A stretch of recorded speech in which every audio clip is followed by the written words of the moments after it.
Sri Lanka, Mr. President, is deeply concerned that despite global policy developments and commitments to support women, there remains significant structural barriers and the lack of access for them to be fully represented at all levels of decision making, including in peace processes. It is our considered view that women who are already involved in informal peace processes need to be included in formal peace processes in order to establish meaningful gender equality and peace, and that many women's understandings of peace building are far broader and more holistic than UN or traditional usages. The changing nature of conflict means that most wars are fought internally, often rooted in unresolved historical bitterness relating to ethnic conflicts or disputes over diamonds, drugs, or minerals. The protagonists are not necessarily soldiers, but political ideologues, warlords, drug dealers, state actors, disenfranchised youth and young children. In this process, we must examine the rationale of traditional views that are often expressed justifying the participation of women in peacekeeping based on the foundation that women are more empathetic,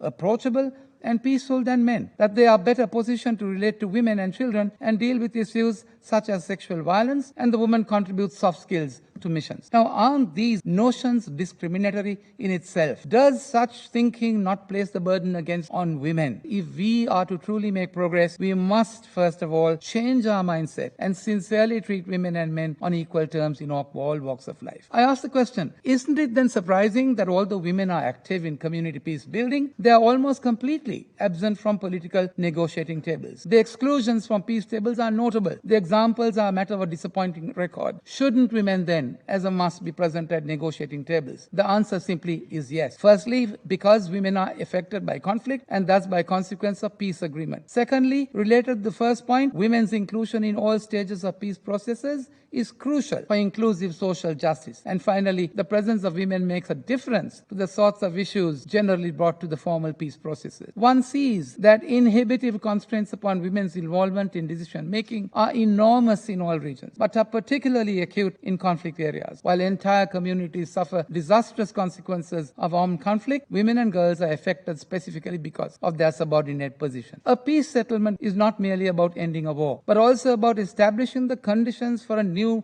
just polity. My second point is that women's absence from negotiating tables minimizes the possibility of inclusive just politics arising in post-conflict times. It has been observed that women's relative absence from negotiating tables is significant because when they are present or participate in less formal negotiations, they tend to induce different issues, and frequently women adopt different approaches to conflict resolution. Authors of the article Women Waging War, published in Foreign Policy magazine May to June 2001, very pithily said, quote, allowing men who plan wars to plan peace, they say, is a bad habit, close quote. They suggest that while men come to the negotiating table directly from the war room or the battlefield, women generally come from family care and civilian activism. Isn't that food for thought?